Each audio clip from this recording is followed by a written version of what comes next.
Estamos começando agora na tela da TV Novo Tempo mais um programa A Arena do Futuro. Que bom é te receber aqui cada semana para juntos abrirmos a palavra de Deus e entendermos aquilo que Ele deixou como revelação e prova do seu amor. O nome do programa é A Arena do Futuro. A Arena porque discutimos a Bíblia e do futuro porque estudamos as profecias. E aqui eu sempre tenho a companhia de amigos, pessoas que vêm de diferentes lugares, hoje da cidade de Osasco. Que bom recebê-los aqui no nosso cenário e serem parte deste estudo especial onde vamos compreender como a Igreja de Deus sofre riscos no mundo no qual nós estamos. Você sabe que o inimigo de Deus trabalha contra o povo de Deus e, obviamente, este trabalho contra tem também como alvo a igreja que Deus estabeleceu aqui na terra.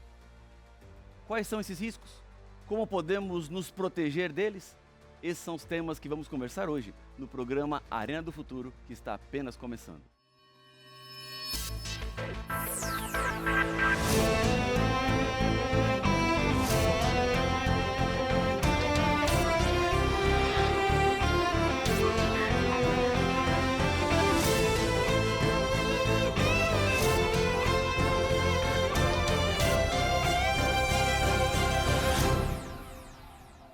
Já voltamos com o programa A Arena do Futuro e eu tenho um convite muito especial para o senhor, para a senhora, para serem alunos da melhor e maior escola bíblica do mundo. É isso mesmo, é a escola bíblica aqui da Novo Tempo. Eu tenho nas minhas mãos a série de estudos Apocalipse, Revelações de Esperança. São 21 temas baseados na Palavra de Deus, especialmente no último livro da Bíblia, o livro que nos conta que tudo terminará bem. O livro da revelação final de Deus para a humanidade. E nós queremos enviar esse estudo para você gratuitamente. Mas nós enviamos esses estudos aqui na Novo Tempo para aqueles que são alunos da escola bíblica. E para ser aluno é muito fácil porque as matrículas estão abertas. E o que você deve fazer? Há algumas formas de você se inscrever na escola bíblica. A primeira é pelo WhatsApp. Envie uma mensagem para nós no número 12 98244 0077.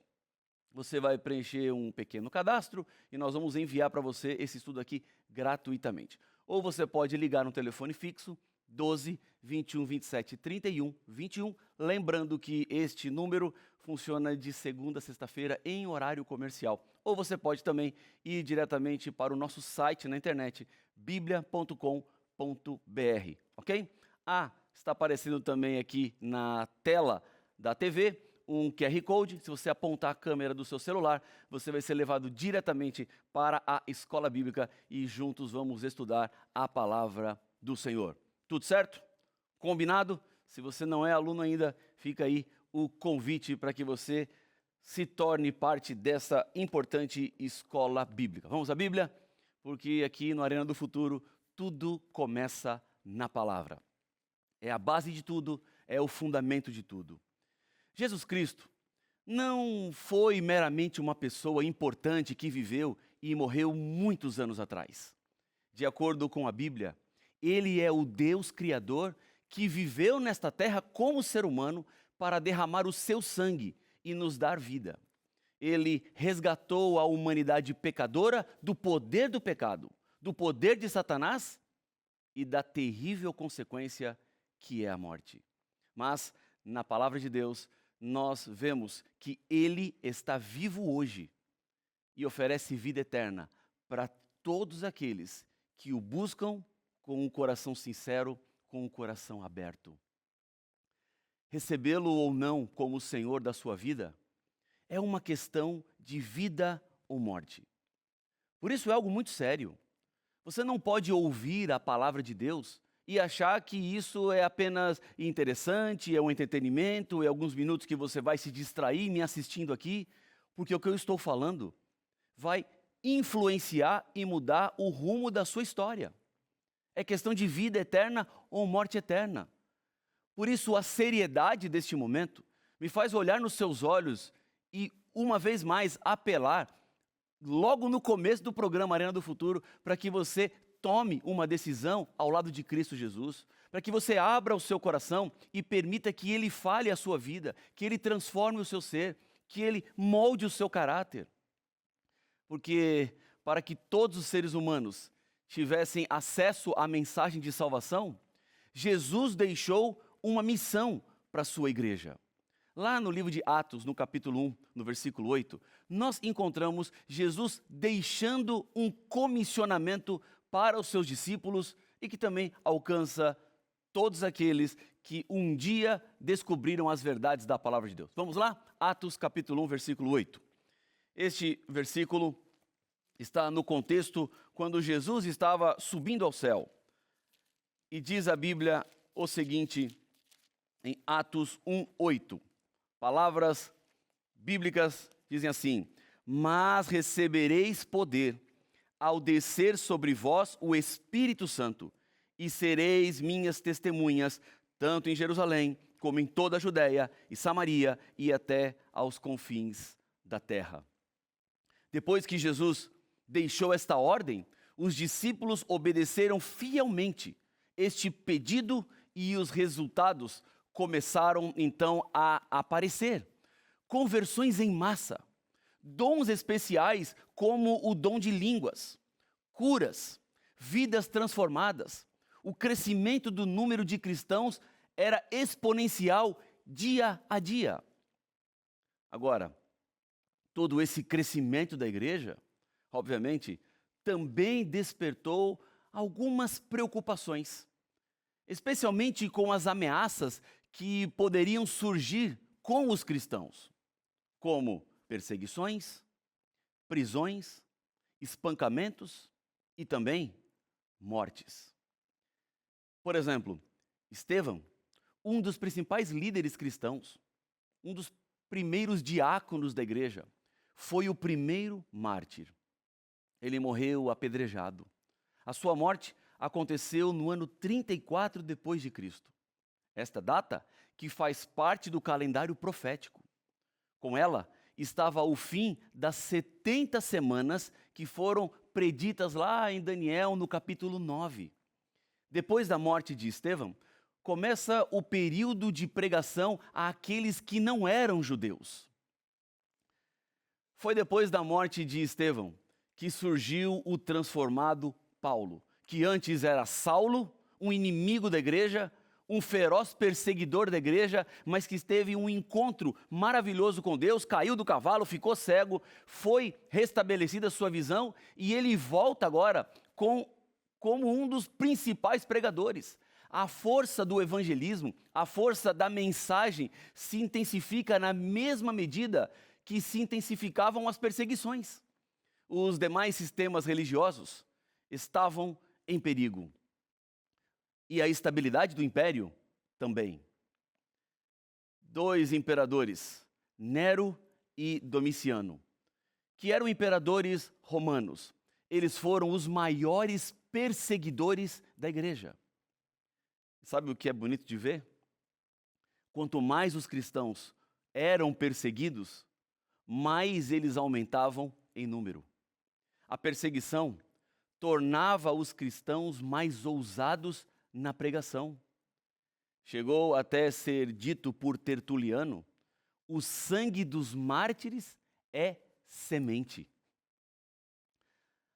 A situação que a igreja enfrentaria, ela foi profetizada pelo apóstolo Paulo. Ele tratou da situação futura da igreja. Ele trouxe advertências quanto àquilo que a igreja enfrentaria. Quais seriam os maiores e piores desafios que estariam por vir? Quando Paulo antecipa à igreja aquilo que ela deveria passar, ele estava, na verdade, preparando a igreja. Quando você está preparado mediante aquilo que está por vir, o impacto acaba sendo menor, ainda que exista um impacto. Eu gosto de pensar nas profecias bíblicas. Deus, ele nos antecipa o final da história, para que nós estejamos preparados para tudo aquilo que vai vir. Quando ele fala de 7 pragas, quando fala das trombetas, quando fala dos eventos finais, Deus está dizendo assim: olha, meu povo, Minhas filhas e meus filhos, prestem atenção. Isso vai acontecer. Portanto, prepare-se. Aqueles que leem a Bíblia, aqueles que estudam a palavra de Deus, não serão pegos desprevenidos e nem despreparados.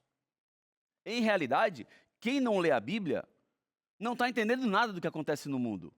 Mas quem lê a Bíblia sabe e entende e consegue interpretar todos os eventos à nossa volta. Estamos caminhando para o fim do mundo. Eu não tenho dúvidas disso. E Paulo, à sua época, começou a preparar a igreja para aquilo que viria. Vamos ao livro de Atos, no capítulo 20. Atos, capítulo 20, a partir do versículo 28, nós vamos encontrar Paulo dando uma orientação à igreja quanto àquilo que ela viria enfrentar. Atos, capítulo 20, versículos 28, 29 e 30. Diz assim a Bíblia, olha: atendei por vós e por todo o rebanho, sobre o qual o Espírito Santo vos constituiu bispos, para pastoreardes a igreja de Deus, a qual ele comprou com o seu próprio sangue. Versículo 29. Eu sei que depois da minha partida, entre vós penetrarão lobos vorazes, que não pouparão o rebanho. Versículo 30.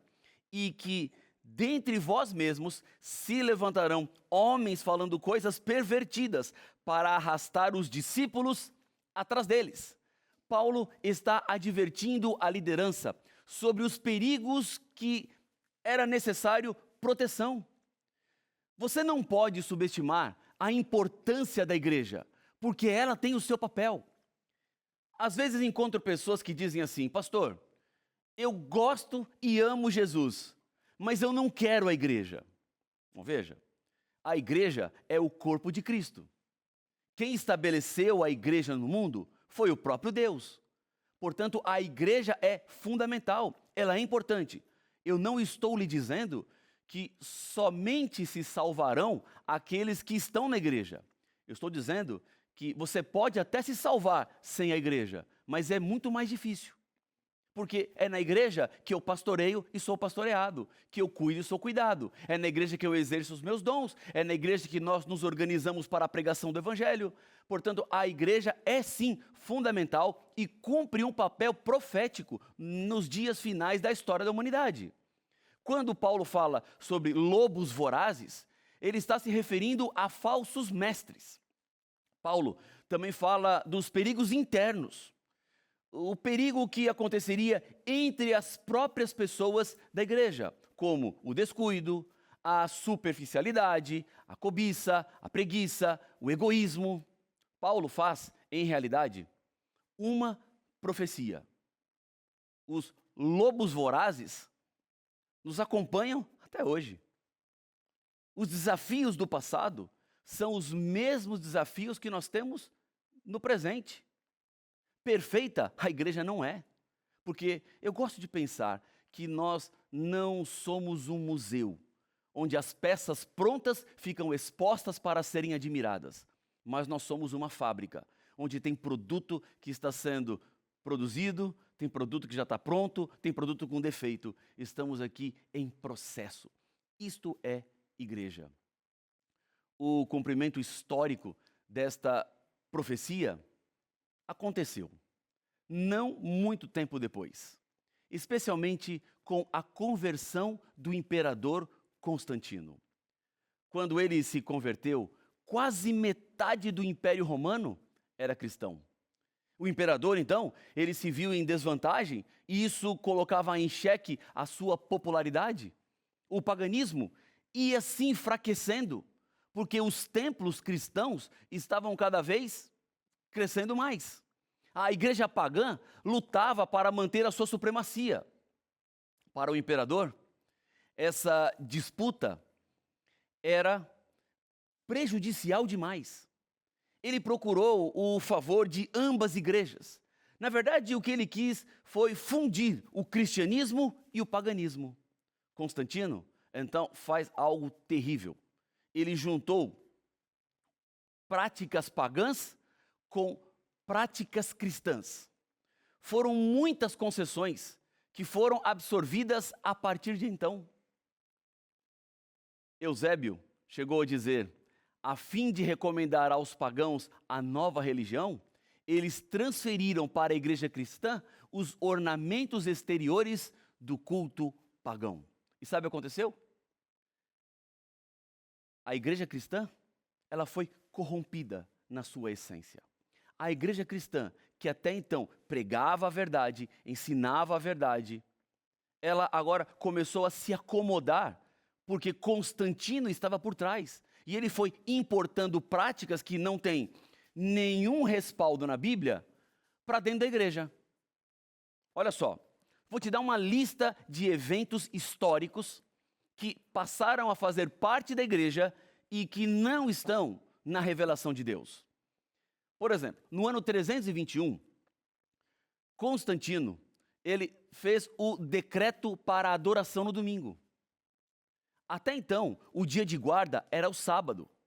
Mas com essa acomodação, paganismo e cristianismo, passou-se agora a adorar no domingo.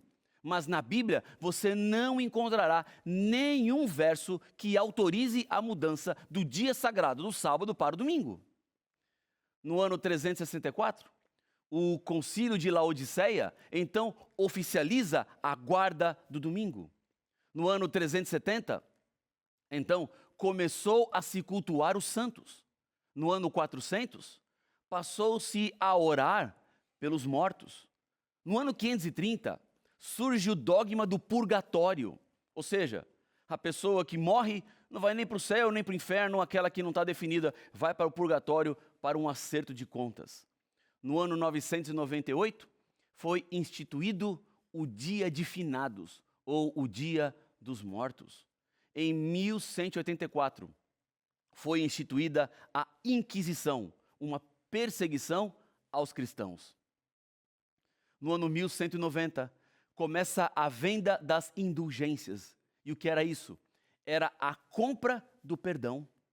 Olha só, onde a igreja cristã foi chegando quando ela se abriu para não viver aquilo que Deus havia deixado na sua palavra. No ano de 1216, foi instituída a confissão. Pessoas passaram a procurar sacerdotes e líderes religiosos para confessar os seus pecados e receberem o perdão, não mais buscando a Deus. No ano 1229, foi proibida a leitura da Bíblia, porque se dizia que as pessoas normais, que não eram o clero, não tinham condições de interpretar a palavra de Deus. E por isso era necessário que alguém mais estudioso, alguém mais estudado, alguém com maiores conhecimentos, conhecia grego, hebraico, aramaico, pudesse interpretar. E a Bíblia saiu das mãos das pessoas. Em 1563, o Concílio de Trento coloca a tradição acima da Bíblia. Essas mudanças históricas, elas chegam até os nossos dias, porque essas práticas instituídas séculos atrás se arrastam e hoje ainda vemos pessoas acreditando nelas. E sabe o que é mais triste dessa história? É que muitas pessoas acreditam nessas práticas pagãs que vieram para dentro do cristianismo como se elas estivessem de fato na Bíblia. E na verdade, elas não estão na Bíblia, elas não estão na palavra de Deus. Por isso que é imprescindível você estudar a palavra de Deus. Por isso que você precisa conhecer mais daquilo que Deus deixou revelado. Um guia de estudos ajuda. Por isso que eu convido você para ser aluno da escola bíblica, para ter guias de estudo. O que nós temos aqui dentro desse guia são versos bíblicos em sequência, para que você leia um pouco aqui, um pouco ali e compreenda o cenário que a Bíblia tem para descrever a você sobre determinado tema. É imprescindível, então, estudar a Bíblia, conhecer a palavra de Deus. Neste tempo, quando as mudanças passaram a acontecer na igreja, em vez de crer em um Salvador, criou-se então um exército de intercessores. Ao invés de se pedir para Jesus, passa agora a se pedir a pessoas que viveram aqui na terra e que são consideradas santas. Se tornam nossos intercessores. Não peça para Jesus, peça para este engano não está na palavra de Deus. Não existe isso na Bíblia. O maior erro do cristianismo foi ter misturado os princípios puros da Bíblia com práticas e doutrinas humanas. Não existe nenhuma linha na Bíblia que aprove qualquer tipo de mudança. Mas esse sistema corrompido foi profetizado anos antes por Daniel. Quer ver? Vamos comigo, Daniel capítulo 7. Vamos a Daniel capítulo 7. Vamos ler os versículos 2 e 3. Diz assim a Bíblia: Falou Daniel e disse: Eu estava olhando durante a minha visão da noite, e eis que os 4 ventos do céu agitavam o mar grande. Versículo 3. 4 animais grandes, diferentes um dos outros, subiam do mar. E então, a partir do versículo 4, Daniel começa a descrever símbolos que deveriam ser interpretados com animais, que representavam povos, que representavam impérios. Veja, na profecia, nós precisamos de uma tabela de conversão. Entender que os elementos que aparecem nas profecias, eles não representam exatamente o que são. Por exemplo, vento significa destruição. Mar significa povo. Pastor, onde é que está isso aí? Apocalipse, capítulo 17, versículo 15. É a própria Bíblia que se interpreta. Os símbolos são interpretados pela própria palavra de Deus. Não sou eu que vou à Bíblia para dizer o que os símbolos significam. É a própria Bíblia que me diz o que cada um deles significa. Diz aqui, o versículo 2 e 3 de Daniel 7, que haveria turbulência, guerras e destruições. A partir daí, então, Daniel vê 4 animais. Animal significa rei ou reino. O que estava acontecendo aqui, em Daniel capítulo 7, foi uma confirmação da visão que teve anos antes Nabucodonosor. Quando ele viu uma estátua, lembra? Cabeça de ouro, peito e braço de prata, ventre de cobre, pernas de ferro, pés em par de ferro, em par de barro. Mas aqui, em Daniel capítulo 7, Deus dá mais detalhes. No sonho de Nabucodonosor, Babilônia era a cabeça de ouro. Mas agora aqui, a partir do versículo 4, você vai ver que é um leão, que tinha asas de águia. O leão é o rei dos animais.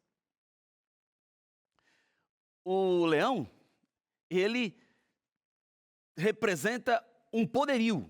E a águia, que tem as asas, é a campeã dos ares. Veja, a visão de Daniel coloca a Babilônia como águia e leão.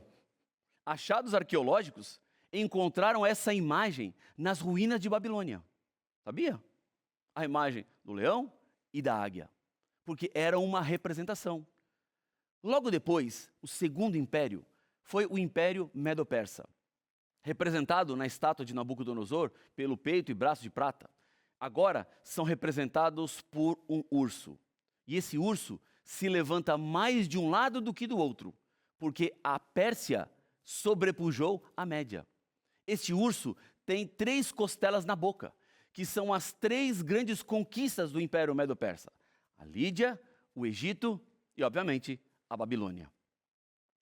Na estátua de Nabucodonosor, o terceiro império é o Império Grego, exatamente na história comprovando aquilo que a Bíblia está nos dizendo.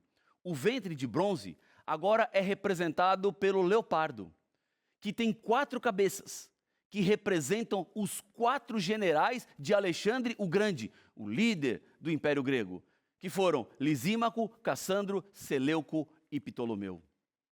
A profecia bíblica é precisa quando ela dá os números exatos daquilo que aconteceria. Logo depois vem o quarto império, representado pelas pernas de ferro do sonho de Nabucodonosor.